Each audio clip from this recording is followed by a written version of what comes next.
Narito na ang mga nagbabagang balita.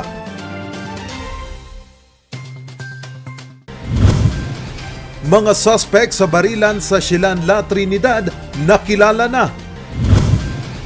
11.1 million pesos na halaga ng marijuana nasabat. War on drugs sa Cordillera, tagumpay ayon sa PDEA at PNP. 30 bayan sa Pangasinan wala ng kaso ng COVID-19. 20 vaccination sites bubuksan sa Benguet. Vintage bomb natagpuan sa Baguio City.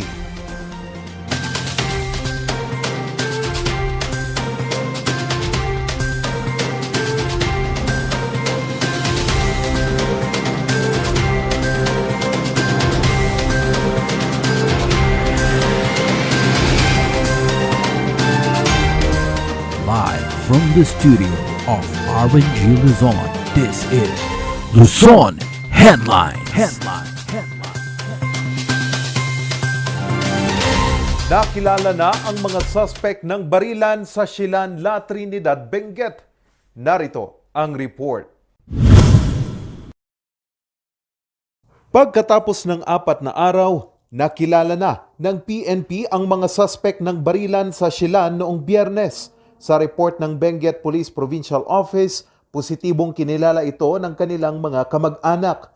Nakilala ang mga ito bilang sina Marvin Velasco Almeida, Bart Maria Nino Puno Bartolo at Rolando Guevara Mendoza, pawang mga residente ng Pampanga. So yung pang-guide nito mga to is may isa Pampanga, si Almeida, isa Pabalakat, si Bartolo at saka si Mendoza, isa Pandakat sa Mexico, Pampanga. Sa pagsisiyasat ng pulisya, huling nakita ng mga kamag-anak nila ang mga suspect noong December 8 at 9 bago mangyari ang insidente. Nagpaalam daw ang mga ito na may pupuntahan kasama ang mga kaibigan, ngunit hindi sinabi kung saan. Sa ngayon, patuloy pa ring iniimbestigahan ng pulisya ang anggulong robbery hold-up at ang sasakyang ginamit ng mga suspect. Encounter rin, naalam pa rin. As of kahapon, hindi pa ako ulit na-update nila. News or give the information na. Involvement nila, may information kasi tayo na ito mga is involved sa robbery hold-up pero i-confirm pa yun. Sa record ng Benguet PPO, ito na ang pangalawang kaso ng robbery hold-up sa probinsya na nauwi sa shootout. Ang una ay nangyari noong Hunyo 30 kung saan 5 suspect ang patay din matapos mauwi ang hijacking sa shootout. Charles Nicolimon para sa Luzon Headlines. 11.1 million pesos na halaga ng marijuana nasabat sa magkahiwalay na operasyon sa Cordillera. Magbabalita, Ren de Guzman. Aabot sa 11,100,000 ang halaga ng tanim na marijuana ang nadiskubre ng PDEA at PNP sa magkakahiwalay na operasyon sa Cordillera sa 3 araw na anti-illegal drug operations. Sa Benguet, 500 fully grown marijuana plants na nagkakahalaga ng aabot sa 100,000 ang natagpuan sa taniman sa barangay Poblasyon sa Kibungan. Aabot naman sa 38,500 fully grown marijuana plants at 18,000 piraso ng marijuana seedlings ang nadiskubre sa 5 taniman sa barangay Lokong Tinglayan sa Kalinga. Ang halaga ng mga ito ay aabot sa 8,600,000. 12,000 fully grown marijuana plants din na nagkakahalaga ng aabot sa 2,400,000 ang nadiskubre sa 2 taniman sa barangay Butbut proper sa parehong bayan at probinsya. Binunot at sinunog ang lahat ng natagpuang tanim na marijuana. Wala namang nahuling cultivator sa nasabing operasyon. Randy Guzman para sa Luzon Headlines. Naninigan ang PNP at PDEA na matagumpay ang war on drugs sa Cordillera. Narito ang report. Ayon sa PDEA at PNP, matagumpay ang kampanya nila laban sa droga sa Cordillera. Yung year-end accomplishment for 2021 is considered unprecedented, ibig sabihin highest. For the last 6 years of the war on drugs, nakapagtala ito, yung 2021 ng pinakamataas at pinakamalaking accomplishments. Ayon sa PDEA, may 3 batayan ang ahensya para masabing matagumpay sila sa kanilang adhikain. Ito'y batay sa supply reduction, demand reduction, at rehabilitation integration ng mga drug users. 3 kasi ang naging batayan ng Philippine Drug Enforcement Agency pagdating sa war on drugs. Una is the supply reduction. Pinipigilan natin yung dangerous drugs para pumunta doon sa community. Second, the demand reduction campaign. Binibigyan natin ng kaukulang knowledge yung community para iwasan yung pagpasok ng illegal drugs. And the third is the rehabilitation and integration. Kapag nagtagpo na yung droga at yung tao, supply at saka demand, yung tao na gumamit doon, dapat meron tayong konkretong programa. Ito yung rehabilitation and reintegration program. Sa datos ng PDEA Cordillera, papalo sa 503 ang mga naaresto sa iligal na droga sa rehiyon kung saan 441 ang mga hindi nasa listahan at 62 ang mga nasa listahan. Aabot din sa 636 ang bilang ng mga operasyong ikinasa laban sa iligal na droga. Karamihan dito ay bypass operation at interdiction operation. Papalo naman sa 669 ang mga naisampang kaso kaugnay sa paglabag sa Republic Act 9165. Pagdating sa bilang ng mga drug-cleared barangay, papalo na ito sa 272. Sa isinagawang mga operasyon laban sa iligal na droga, ngayon lang pumalo sa 1.6 billion pesos ang halaga ng mga nasabat na mga droga.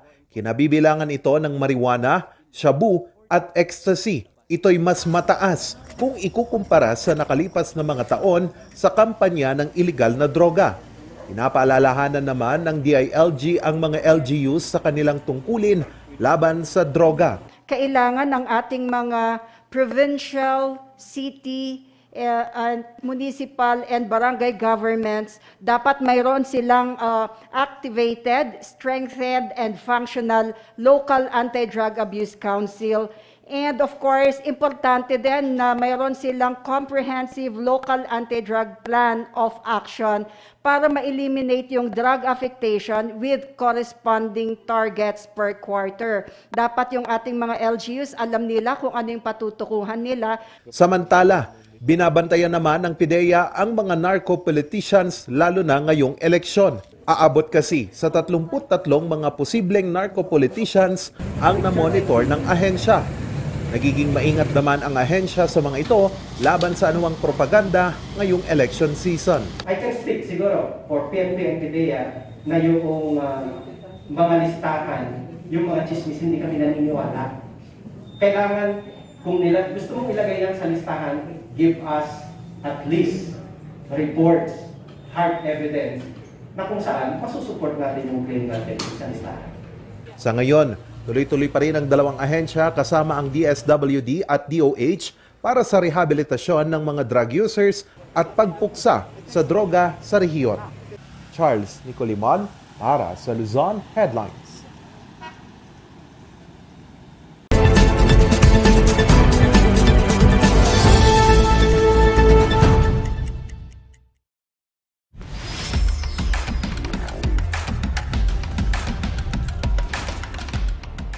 Maraming consumers ang nakakakita ng advertisement for sale as is, where is. So halimbawa, meron kang nabiling lote. Ang advertisement nila ay 200 square meters, as is, where is. At binili mo ito. Later on, nung pina-survey mo ito at mineasure yung 200 square meter na as is, where is, and na-discover mo na 180 square meters na lang. So, ano ang remedy ng isang buyer sa as is, where is? Of course, ang remedy, pwede bang lumusot yung seller doon at sabihin niyang, hindi binili mo yan as is, where is So, ito yung tinatawag na warranties against hidden defects ng isang buyer, meron tayong Article 1566 of the new Civil Code that the vendor is responsible to the vendee for any hidden fault or defect in the thing sold, even if he was not aware thereof. The provision does not apply if there is a stipulation to the contrary. Ito na yung sinasabi nating as is, where is. And the vendor, of course, was not aware of the hidden defect. So, sinasabi ng ating batas na general rule, ang vendor ay merong warranty against hidden defect. No? Exception to the rule is pag merong stipulation, merong agreement between the parties na tulad nito, as is, where is. Meron po tayong decided case yan. Ang tawag dito ay Pool Blonden versus Union Bank of the Philippines. And this was written by Justice Leonen. And ang sabi nito, yung mga bangko, kasi bangko ang defendant dito, dapat may due diligence doon sa kanilang affairs. And it includes the dealings with properties of the bank. At pag nagkamali ang isang bangko na ibenta ang isang property, kahit na niligay nila ang as is, where is, magiging liable pa sila dahil sila ay bangko, dahil dapat sila ay nag-observe ng due diligence over what they are selling. So, hindi, dito sa jurisprudence na ito, hindi kinonsider ng nagsulat ng decision na merong as is, where is yung kanilang binibentang lupa. Of course, when it comes to personal property, ito kasi tungkol sa lupa, real property. When it comes to personal property, itong as is, where is may apply. Kasi halimbawa, kotse na second hand, you cannot claim na hindi mo alam na may hidden defect yan. Kasi pagbenta, halimbawa sa auction ng mga foreclosed na kotse, as is, where is talaga. Bahala kang buyer na nag-i-inspect doon sa mga properties na gusto mong bilhin.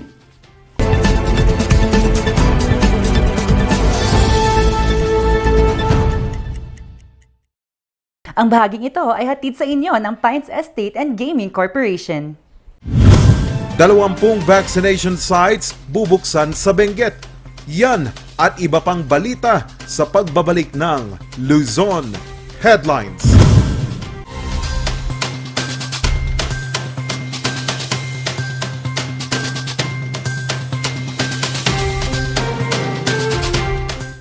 Coronavirus. Dahil dito, may mga bagay na hindi mo na magagawa. Ngunit, may katuwang ka. PDA or Pau de Arco Herbal Capsule na may antiviral quercetin at immunity booster. Mag-PDA or Pau de Arco Herbal Capsule araw-araw. Para iwas sakit, iwas virus. PDA. Proteksyon, depensa, alay sa kalusugan. PDA or Pau de Arco Herbal Capsule is available in all leading drugstores nationwide. Another quality product of Aldridge Corporation.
Bawal magkabit ng antena sa ilalim o malapit sa linya ng kuryente dahil maaari kayong makuryente. Lubhang mapanganib yan dahil ang mismong pagtatayo ng bahay o anumang istruktura malapit sa linya ay pinagbabawal din. Dahil sa lakas ng kuryenteng dumadaloy sa linyang ito, ang paglapit at pagdikit ng anumang bagay na hawak ng tao tulad ng bakal, kahoy o kawayan ay maaaring maging sanhi ng aksidente o pagkamatay. Ang paalalang ito ay mula po sa NGCP.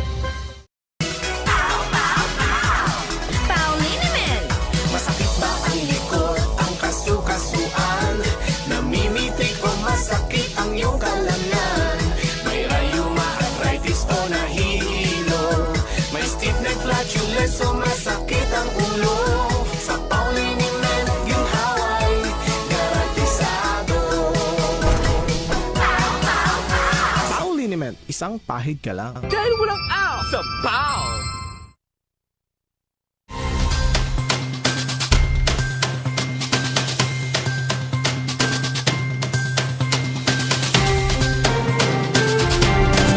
Bubuksan muli ng Benguet ang 22 vaccination sites para maabot ang target na mabakunahan. Magbabalita, Ren de Guzman. Dahil sa tuloy-tuloy na mga bakuna programs at iba pang mga hakbang ng Pangasinan laban sa COVID-19, 31 na lamang ang aktibong kaso ng probinsya. Ang mga bayan ng Bani at Mapandan ang nakapagtala ng pinakamaraming aktibong kaso sa bilang na 5 bawat bayan. Maagang pamasko naman para sa 30 bayan ng probinsya na wala na silang mga kaso ng COVID-19. Samantala, mas mababa na rin sa 100 ng aktibong kaso ng La Union sa bilang na 72. San Fernando ang may pinakamataas sa bilang na 25 na sinundan ng bayan ng San Juan na may 12. Sa kasalukuyan, wala ng aktibong kaso sa mga bayan ng Burgos, Pugo, San Gabriel at Caba. Asam ng bawat bayan ng patuloy na pagbaba at pagkawala ng mga kaso ng COVID-19, lalong-lalo na sa nalalapit na selebrasyon ng Kapaskuhan. Ren de Guzman para sa Luzon Headlines. 30 bayan ng Pangasinan, wala nang naitatalang kaso ng COVID-19. Ang report mula kay Ren de Guzman. Dahil sa tuloy-tuloy na mga bakuna programs at iba pang mga hakbang ng Pangasinan laban sa COVID-19, 31 na lamang ang aktibong kaso ng probinsya. Ang mga bayan ng Bani at Mapandan ang nakapagtala ng pinakamaraming aktibong kaso sa bilang na 5 bawat bayan. Maagang pamasko naman para sa 30 bayan ng probinsya na wala na silang mga kaso ng COVID-19. Samantala, mas mababa na rin sa 100 ng aktibong kaso ng La Union sa bilang na 72. San Fernando ang may pinakamataas sa bilang na 25 na sinundan ng bayan ng San Juan na may 12. Sa kasalukuyan, wala ng aktibong kaso sa mga bayan ng Burgos, Pugo, San Gabriel at Caba. Asam ng bawat bayan ng patuloy na pagbaba at pagkawala ng mga kaso ng COVID-19, lalong-lalo na sa nalalapit na selebrasyon ng Kapaskuhan. Ren de Guzman para sa Luzon Headlines. Susunod, vintage bomb na tagpuan sa Baguio City. Ang detalye sa pagbabalik ng Luzon Headlines.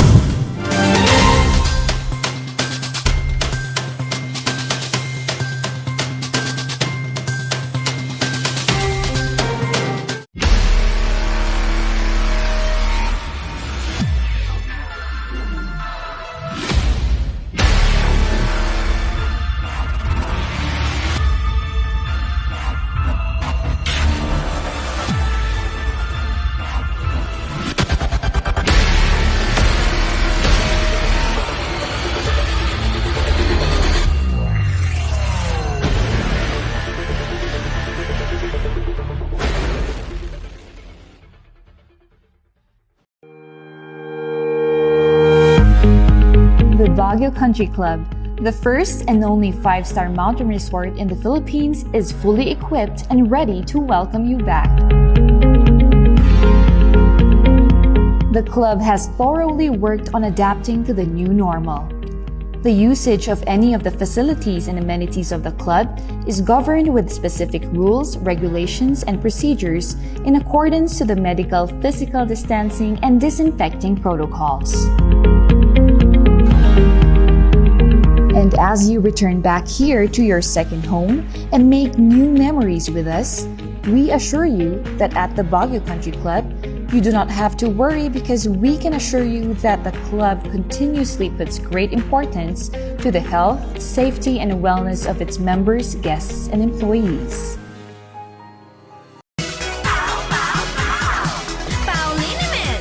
Masakit ba ang likod, ang kasu-kasuan?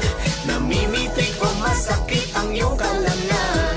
May rayuma, arthritis o nahihilo? May stiff neck, flatulence o masakit ang ulo?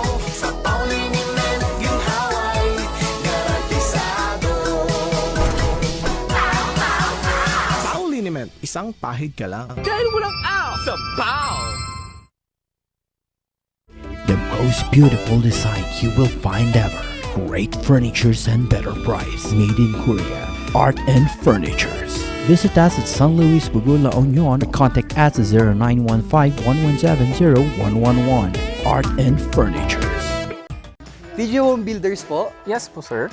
Sir, paano po umorder online ng mga hardware supplies? Punta lang po kayo sa facebook.com/tghomebuilders at i-message nyo na lang po kami doon at mayroon lang pong sasagot sa inyo. Sir, ang TG Home Builders po ay isang tindahan na nag-o-offer po ng mga finishing material. Easy to install at mas makakatipid po sila ng oras at sa pera po nila. Mas concentrated po kami sa mga modern materials. TG Home Builders! We turn houses into homes! Coronavirus. Dahil dito, may mga bagay na hindi mo na magagawa. Ngunit, may katuwang ka. PDA or Paudi Arco Herbal Capsule na may antiviral quercetin at immunity booster. Mag-PDA or Paudi Arco Herbal Capsule araw-araw para iwas sakit, iwas virus. PDA. Proteksyon, depensa, alay sa kalusugan. PDA or Paudi Arco Herbal Capsule is available in all leading drugstores nationwide. Another quality product of Aldridge Corporation. For better life.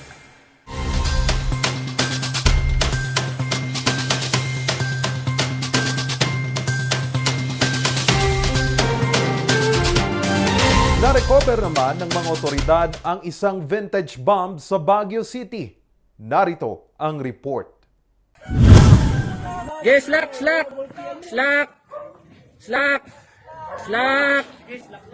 Maingat na ibinaba ng mga otoridad ang vintage bomb na ito na nahukay sa Barangay Balsigan, Baguio City kahapon. Nahukay ito sa ginagawang bahay sa gilid ng bundok. Itong bomba na nahanap natin, as usual, galing ng mga World War II pa na bomba yan na hindi sumabog kaya nahanapan natin. Sa pagsisiyasat ng PNP, may bigat itong 1,000 pounds. Isa ito sa pinakamalaking bomba na nadiskubre sa Baguio. Nahahawig ito sa MK-65 1,000-pound General Purpose US bomb na ginamit noong World War II. Pero para makumpirma, inaalam pa ito ng mga otoridad. Sa bigat nun, kailangan natin ng maraming manpower saka yung mga gamit katulad nung mga tali na matitibay kasi ibinaba natin doon sa taas. So buti na lang at maraming tulong na dumating katulad ng mga gamit ng fire at biniko kaya medyo hindi tayo nahirapan masyado. Tuloy-tuloy na nakakatanggap ang PNP ng report tungkol sa mga natatagpuang vintage bomb. Yung laki niyang yun, kasi 1,000 pounder yun, depende na naman sa positioning niya. Kung nasa taas yun, madaming dadamayan niya, kaya mga around 300 to 600 meters. Kaya niyang sirain yung nakapaligid na yun. Pinapayuhan ang publiko na agad makipag-ugnayan sa mga otoridad at wag na wag gagalawin kapag nakakita ng mga vintage bomb. Charles Nicolimon para sa Luzon Headlines. At yan ang mga balitang nakalap ng Luzon Headlines ngayong araw. Maraming salamat at muli, magandang gabi sa inyong lahat.